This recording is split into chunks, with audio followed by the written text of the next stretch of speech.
नमस्कार, स्वागत है आपका। आपके साथ मैं दीपेश बरगले। मध्य प्रदेश में पंचायत चुनाव में ओबीसी आरक्षण देने के मामले में सुप्रीम कोर्ट के बड़े फैसले के बाद अब इस पर जमकर सियासत हो रही है। सुप्रीम कोर्ट ने मध्य प्रदेश में होने वाले पंचायत चुनाव में ओबीसी आरक्षण देने पर रोक लगा दी है। सुप्रीम कोर्ट ने निर्वाचन आयोग को निर्देश देते हुए कहा था कि ओबीसी के लिए आरक्षित सीटों को सामान्य मानकर चुनाव करवाए जाएं, जिसके बाद निर्वाचन आयोग ने ओबीसी वर्ग के लिए आरक्षित सीटों को छोड़कर बाकी सीटों पर चुनाव कराने का फैसला किया है। ऐसे में सवाल है कि क्या बीजेपी की सियासी चाल में कांग्रेस फंस गई? सुप्रीम कोर्ट के फैसले से किसका फायदा या नुकसान होगा? सुप्रीम कोर्ट के फैसले का पंचायत चुनाव पर आखिर असर कितना दिखाई देता है? ओबीसी वर्ग को साधना कांग्रेस के लिए क्या बड़ी चुनौती है? क्या गैर कानूनी तरह से पंचायत का चुनाव कराया जा रहा था? ऐसे कई सवाल हैं जिनके जवाब तलाशने की कोशिश करेंगे। पहले रिपोर्ट देखिए। मध्य प्रदेश के पंचायत चुनाव में ओबीसी आरक्षण को लेकर सुप्रीम कोर्ट के आदेश के बाद चुनाव आयोग नए सिरे से चुनाव कराने का फैसला किया है। मसलन अब ओबीसी के लिए आरक्षित सीटों को छोड़कर बाकी सीटों पर तय कार्यक्रम के अनुसार ही चुनाव होंगे। माननीय सुप्रीम कोर्ट के आदेश के पालन में जो ओबीसी के लिए आरक्षित सीट हैं उनकी निर्वाचन की प्रक्रिया फिलहाल स्थगित की जाए और रीनोटिफाई की कार्रवाई, क्योंकि यहाँ पर आरक्षण परिसीमन की कार्रवाई राज्य शासन के क्षेत्राधिकार का प्रश्न है, अतः उन्हें समय दिया जाए 1 सप्ताह का कि वो 1 सप्ताह में रीनोटिफाई करके हमें अवगत कराएं। चुनाव जो वर्तमान में समय अनुसूची जो घोषित की है तदनुरूप ही कंटिन्यू रहेंगे। सुप्रीम कोर्ट और फिर चुनाव आयोग के फैसले के बाद बीजेपी ने कांग्रेस पर निशाना साधा है और उसे ओबीसी विरोधी बताया है। कांग्रेस पूरी तरीके से पिछड़ा वर्ग विरोधी है। उसने पिछड़ा वर्ग आरक्षण की पीठ पर छुरा भोंका है और अब मेरा माननीय शिवराज जी से अनुरोध है कि कृपया वे इस व्यवस्था को पुनरीक्षित करवाएं और 54% पिछड़ा वर्ग की आबादी को मध्य प्रदेश में न्याय दिलाएं। विचार करें, उच्चतम न्यायालय से बात करें, मोदी जी से बात करें और हमारा जो पिछड़ा वर्ग को लेकर कमिटमेंट है वो जारी रहे। बीजेपी नेता की ओर से लगाए जा रहे आरोप पर कांग्रेस क्या कह रही है वो भी सुन लीजिए। असत्य को सत्य बना के ट्रोल आर्मी मेरे बारे में कुछ कहना चाहती है, जिसको मैं पूर्णतः खारिज करता हूं। सबसे पहले तो मैं ओबीसी वर्ग का वकील हूं, हाई कोर्ट में उनकी पैरवी करता हूं और कुछ दिन पहले 3 घंटे बहस की थी, जिसके बाद सरकार ने पिछले हफ्ते समय दिया था कि हम 1 हफ्ते में वो रूल बदलेंगे जिससे कि ओबीसी वर्ग का हानि हो रही थी। मैंने किसी ओबीसी के विरुद्ध कोई पिटीशन नहीं लगाई।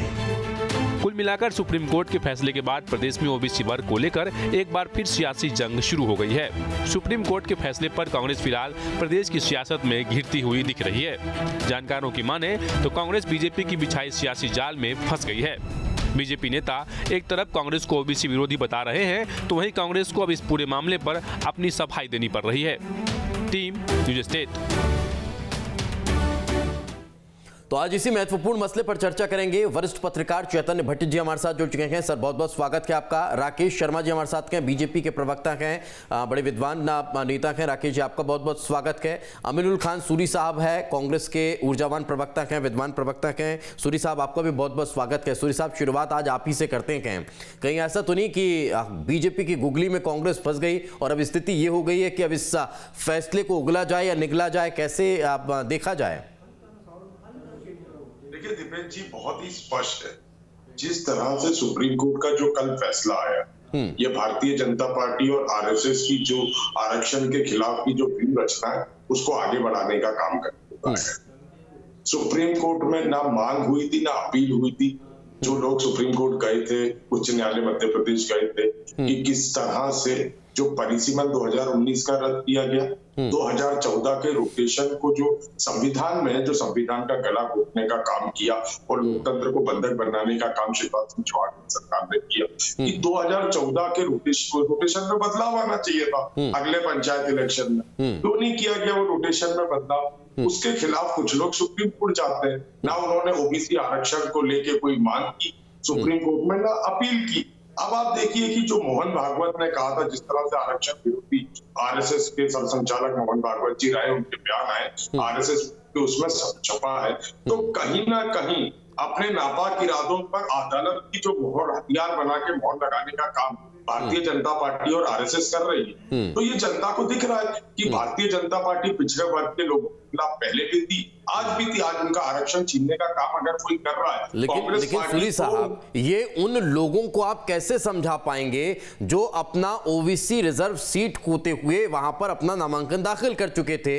वो तो ये मानकर चल रहे थे कि कांग्रेस पार्टी अगर न्यायालय जा रखी है, हम लोगों के लिए आरक्षण की प्रक्रिया को लेकर मांग कर रखी है, और वो उल्टा उनके विरोध में चला जाएगा। अब इसे कैसे समझाएंगे? क्योंकि अब तो परिस्थितियां ये हो गई है कि कांग्रेस नेता अगर आरक्षण की रोटेशन प्रणाली को लेकर, नए परिसीमन को लेकर याचिका लगाते हैं, कोर्ट उसको कह देती है कि अगर इस तरह से चुनाव हो रहे हैं संविधान के खिलाफ, तो फिर इस आरक्षण प्रक्रिया को रोक दीजिए और अनरिजर्व सीट मानकर चुनाव करा लीजिए। ऐसा होने पर उन लोगों के पैर पर तो कुल्हाड़ी अब कहीं ना कहीं पटक गई है जो लोग अपनी रिजर्व सीट मानकर चुनाव लड़ने की तैयारी में थे। अब वो तो सीधे सीधे यही कहेंगे ना कि कांग्रेस ने तो बैठे बैठाए हमारा नुकसान कर दिया। उन्हें कैसे समझा पाएंगे? देखिए दिपेश जी, जब आरक्षण की ओबीसी को लेकर सुप्रीम कोर्ट में सुनवाई हो रही, इससे पहले उच्च न्यायालय में सुनवाई हो रही थी, तब भी सरकार के वकील वहां अनुपस्थित रहे। उसके बाद सुप्रीम कोर्ट में जो लिमिटेशन चाहिए, जो सुप्रीम कोर्ट मांग रहा था, ओबीसी की क्या होनी चाहिए, कहाँ क्या जनसंख्या है, उसका जो जानकारी और आधार सूत्र था वो सरकार है, क्योंकि विपक्ष के पास और वकीलों के पास कोई डाटा नहीं था। तो सरकार ने वहां भी ओबीसी के लोगों का गला घोटने का काम किया। 21 तारीख को जबलपुर उच्च न्यायालय की खंडपीठ में फिर सुनवाई है, जो हम रोटेशन की पद्धति को लेके जो 21 तारीख दी गई है, उसमें हम सुप्रीम कोर्ट के इस फैसले का भी विरोध दर्ज कराएंगे और इस चीज को लेके भी बोलेंगे कि ये फैसले का भी कोई विचार होना चाहिए, इसको लेके भी हम उसमें जोड़ेंगे, क्योंकि हमारी लड़ाई मतलब अब आप ये तो मान रहे हैं ना कि ये जो फैसला है वो राजनीतिक लिहाज से कांग्रेस के लिए नुकसानदेह है, जो आज हुआ है, जो कल हुआ है? देखिए, कांग्रेस और भाजपा नहीं है, ये भाजपा की मानसिकता को आगे बढ़ाने का काम है, ये आरएसएस की मानसिकता को आगे बढ़ाने का काम है, ये पिछड़े वर्ग के लोगों से उनके न्याय नहीं तो ये कौन कर रहा है? कोर्ट कर रहा है। आरक्षण खत्म करने का काम सूरी साहब, ये कोर्ट कर रहा है क्या? मंसूबा बना के आई थी, ये उसको आगे बढ़ाने का काम। आप आरोप आखिर किस पर लगा रहे हैं? क्या माननीय कोर्ट पर ये सवाल है आपका?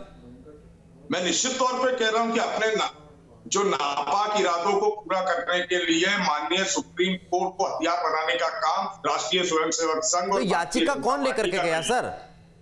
याचिका किस बात को लेके गए? उसमें कहीं भी आरक्षण को लेके मुद्दा था? नहीं तो कहीं पर नहीं तो रोटेशन प्रणाली को लेकर तो मसला था ना, उस पर पैरवी तो आखिर तनखा साहब ने की थी ना, उस पर याचिका तो आखिर जाफर साहब ने लगाई थी ना। बिल्कुल, आप मुझे बताइए, मांग या अपील की गई थी कुछ आरक्षण को लेके? उस याचिका में एक भी अपील थी ओबीसी आरक्षण को लेके? नहीं तो रोटेशन प्रणाली फिर क्या है सर? रोटेशन प्रणाली ये है कि 2001 चुनाव जो होता है उसका आरक्षण बदला जाना चाहिए अगले में, 2014 में हर बार रोटेट होना चाहिए। यही तो फिर कोर्ट कह रहा है ना कि अगर इस रोटेशन प्रणाली के लिहाज से चुनाव नहीं हो रहे हैं तो उसे अनरिजर्व सीट मान ली जाए, और वो अब आपके लिए नुकसानदेह हो गया ना। मैं यही तो कह रहा हूं सर, क्या इसके जो परिणाम थे उन पर पहले विचार नहीं किया गया था आपके अधिवक्ताओं के द्वारा कि क्या परिणाम हो सकते हैं? देखिए, परिणाम स्पष्ट तौर पे थे कि जो संविधान में कहते थे कि हर इलेक्शन के बाद में रोटेशन होना चाहिए, वो रोटेशन नहीं हुआ। परिसीमन आपने रद्द कर दिया 19 का, ठीक है, पर 2014 के बाद में अगले इलेक्शन में रोटेशन होना चाहिए। इसको लेके कुछ व्यक्ति, चाहे सैयद जाफर साहब हो, विवेक तनखा जी हो, गए और उनको कांग्रेस पार्टी का समर्थन था। कांग्रेस पार्टी चुनाव से नहीं भाग रही थी, कांग्रेस पार्टी जिस तरह से लोकतंत्र का गला घोटने का काम हो रहा था उसको लेके न्यायालय गई थी, और आज भी कांग्रेस पार्टी अपनी बात पे कायम है कि जिस तरह से आज संवैधानिक रूप से ये रोटेशन के चुनाव कराए जा रहे हैं उसके खिलाफ है। पर लेकिन ये महत्वपूर्ण सवाल है सूरी साहब, मैं लौटूंगा आपके पास वापस से कि जी संक्षेप में बोलिए सर, मैं फिर और वापस आता हूं। सुप्रीम कोर्ट ने महाराष्ट्र के एक फैसले को आधार बनाते हुए फैसला सुनाया। अब दायित्व किसका बनता था? कौन ओबीसी हितों की लड़ाई लड़ रहा था? 21 तारीख को कांग्रेस के लोग जा रहे हैं। दायित्व तो उसका भी बन रहा है ना, जिसने अपनी याचिका लगाई है वो अपनी याचिका पर सही तरीके से सुनवाई हो, उसमें अपने तथ्यों को प्रस्तुत करें, ये भी तो एक महत्वपूर्ण सवाल है ना राकेश जी। ठीक है सर, मैं आ रहा हूं आपके पास। तो मैं तो यही कह रहा हूं ना सर, सवाल तो मेरी शुरुआत ये कही कि आप क्या बीजेपी के जाल में फंस गए। मैं लौट रहा हूं आपके पास, जवाब लूंगा। राकेश शर्मा जी, क्या अपने प्लान में भारतीय जनता पार्टी सक्सेस हो गई? जो चाहती थी वो हो गया? देखिए दीपेश जी, भारतीय जनता पार्टी कोई प्लान नहीं बनाती और ना इस तरह के प्लान बनाने में विश्वास करती है। भारतीय जनता पार्टी चुनाव के क्षेत्र में जाने की पूरी तैयारी कर रही थी। आपने देखा 2 दिन से लगातार हमारे वरिष्ठ नेता पंचायत चुनाव को लेकर बैठक कर रहे हैं। उसमें सीएम से लेकर हमारे मंत्री से लेकर हमारे वरिष्ठ नेता सब शामिल थे। हम तो चुनाव में जाने की बात कर रहे हैं। कोर्ट कौन गया? कांग्रेस पार्टी। अब दूसरा मुख्य मुद्दा यह है कि मेरे विद्वान साथी बार बार कह रहे हैं कि किसी ने तो आरक्षण की बात ही नहीं करी, किसी ने तो ओबीसी समाज की बात ही नहीं करी। माननीय महाराष्ट्र का जब फैसला आता है, राजस्थान का जब फैसला आता है, उसको आधार बनाकर सुप्रीम कोर्ट अगर बात करता है, और यही मांग कांग्रेस के नेता वहां पे कर रहे थे। आज ये कह रहे हैं कि हमने तो कुछ नहीं किया, इतने भोले बन गए। आप ये देखिए कि ये इतने निर्लज्ज हो गए हैं कि ये सुप्रीम कोर्ट पे आरोप लगा रहे हैं यहां बैठकर। माननीय सुप्रीम कोर्ट जो सर्वोच्च न्यायालय है, जिसका सब सम्मान करते हैं, कांग्रेस के नेताओं की लिप्सा पूरी नहीं हुई तो सुप्रीम कोर्ट पे आरोप लगा रहे हैं। दीपेश जी, आपको आश्चर्य होगा, आप बहुत विद्वान पत्रकार हैं हिंदुस्तान में। दीपेश जी, जब कांग्रेस की सरकार थी तो कांग्रेस की सरकार ने कहा कि मध्य प्रदेश में ओबीसी की 27% जनसंख्या है और उसको 27% ही आरक्षण दे दिया जाए। किसी समाज को क्या 100% आरक्षण मिल सकता है क्या दीपेश जी? तो सर उसी को लेकर तो आपकी सरकार भी आपकी सरकार भी अभी न्यायालय में बार बार पहुंच रही है। हालांकि जिसको लेकर कल न्यायालय ने अब अंतिम तौर पर सुनवाई बंद कर दी है और ये भी कह दिया कि जब पक्षकार की इसके लिए तैयार नहीं है तो फिर हम कब तक इसको लेकर बैठते रहेंगे। आप लोग के जो पक्षकार के वो पहुंचे ही नहीं है, जो वकील के उनको समय से पहुंचना चाहिए था, उसकी नाराजगी, खैर वो अलग मसला है, उस पर भी कभी हम चर्चा करेंगे। इससे इतर एक महत्वपूर्ण सवाल यह है राकेश जी कि जिस रोटेशन प्रणाली को लागू करना चाहिए था, जिस रोटेशन प्रणाली के तहत अगर सीट बढ़ जाती ओबीसी वर्ग की तब भी तो उस ओबीसी वर्ग को फायदा होता, लेकिन आप लोगों ने उसे किया नहीं और यही वजह है कि अब उस आरक्षण को भी खत्म कर दिया और उन सीटों को अनरिजर्व मारकर अब चुनाव करवाया जाएगा। तो एक घातक का कदम तो कहीं ना कहीं आप लोगों ने भी उठाया कि उसका जो फायदा है वो अब ओबीसी वर्ग को नहीं मिलेगा।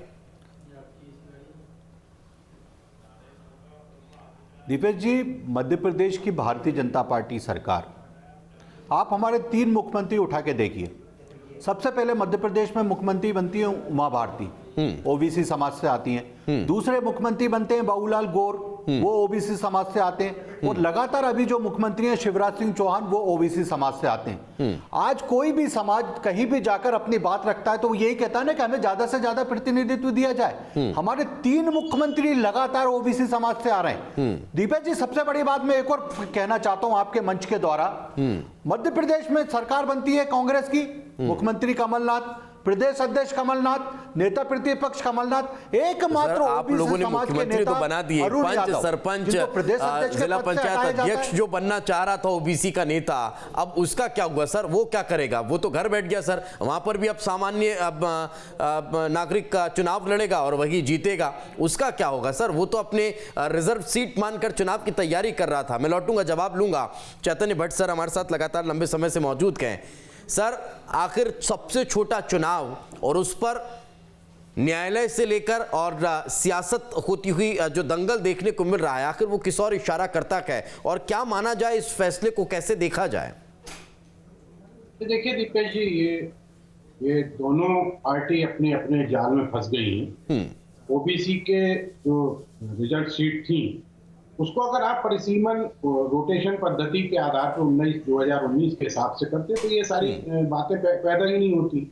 आप 2014 के हिसाब से रोटेशन पद्धति के हिसाब से कैसे चुनाव करवाएंगे? इसको लेके कांग्रेस को ऑब्जेक्शन था कि आप रोटेशन करिए, और वो जरूरी भी था क्योंकि हो सकता है कि रोटेशन में जो सीट महिला की थी वो पुरुष की हो सकती थी, जो पुरुष की थी वो महिला की हो सकती थी।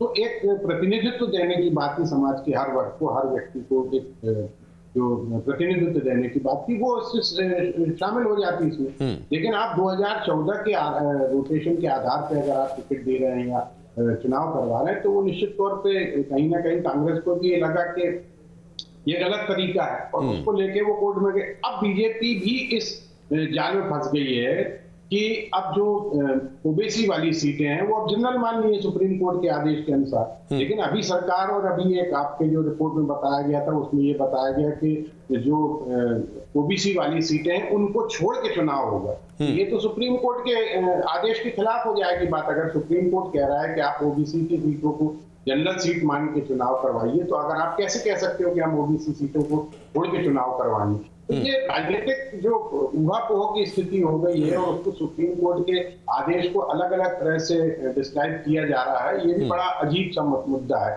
अब देखिए आपने जो आपने बात कही कि ओबीसी के जो बेचारे लोग चुनाव लड़ना चाहते थे उनका तो मामला ही खत्म हो गया क्योंकि उन तमाम सीटों पे अब जनरल कैटेगरी के लोग। लेकिन सर इसमें भी एक विरोधाभास है। एक तरफ कोर्ट ये कह रहा है कि उन सीटों को अनरिजर्व मानकर चुनाव करा लीजिए, दूसरी तरफ चुनाव आयोग ने इसको रिनोटिफाई करने के लिए सरकार के पास भेज दिया कि 1 सप्ताह का वक्त है, आप इसे रिनोटिफाई कर लीजिए, उसके बाद स्थितियों को स्पष्ट करके चुनाव करा लेंगे। आखिर अब होगा क्या?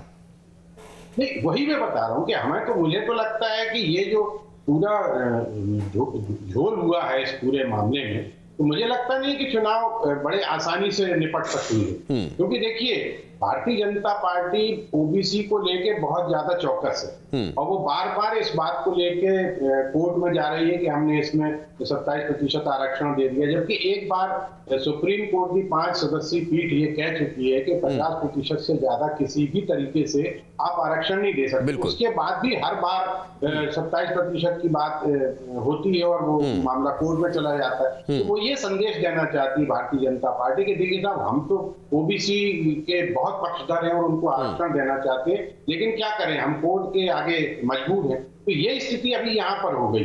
अब कोर्ट ने अगर कह दिया, सुप्रीम कोर्ट तो सर्वोच्च संस्था है, उसने अगर कह दिया और उसने तो ये भी कहा कि अगर आप संवैधानिक तरीके से चुनाव नहीं करवाएंगे तो चुनाव रद्द भी किए जा सकते हैं। उन्होंने ये भी कहा कि आग से मत खेलिए। तो ये जो टिप्पणियां हैं ये कहीं ना कहीं दिक्कत दे सकती हैं। मुझे लगता है कि जो भी अब ये झोल आया है इस पूरे मामले में, हो सकता है कि चुनाव अभी कुछ दिन के लिए स्थगित हो जाए, एक नए सिरे से कोई व्यवस्था बनाई जाए। और जहां तक कांग्रेस पे ये आरोप लगा रही भारतीय जनता पार्टी, तो मुझे नहीं लगता कि कांग्रेस ने कोई 27% आरक्षण के विरोध में कोई याचिका दायर की थी। उनका स्पष्ट कहना था कि आपका जो रोटेशन है वो गलत है और उस रोटेशन तो बीजेपी तो उसे इस मसले को लेकर भुनाती हुई नजर आ रही ना कि आपने याचिका लगाई, अगर आप याचिका नहीं लगाते तो ये फैसला नहीं आता और ओबीसी वर्ग का जो प्रत्याशी है वो ओबीसी सीट से चुनाव लड़ लेता। अब बीजेपी तो इसे इस मसले पर घुमाती हुई नजर आ रही है। इससे नफा नुकसान किसका होगा सर? ये सबसे महत्वपूर्ण सवाल। देखिए नफा नुकसान तो उन लोगों का होगा जो ओबीसी के लोग हैं और उनकी सीटों पर अब जनरल व्यक्ति खड़ा हो जाएगा और वो चुनाव जीत के जाएगा। तो निश्चित तौर पर जिन लोगों के लिए भारतीय जनता पार्टी ये करना चाहती थी कि ओबीसी सीटों को हम पुराने रोटेशन के आधार पर दें, तो नुकसान तो उनका होगा ना। बिल्कुल। वो जो लंबे समय से कोशिश कर रहे मतलब इंतजार कर रहे थे कि हमें चुनाव लड़ने का मौका मिलेगा, उनको चुनाव लड़ने का मौका बिल्कुल उनको चुनाव लड़ने का मौका नहीं मिल पाएगा। सूरी साहब आप संक्षेप, चूंकि समय का अभाव है सर, मैं आपको बीच में इंटरप्ट कर रहा हूं। सूरी साहब अगला कदम क्या होगा?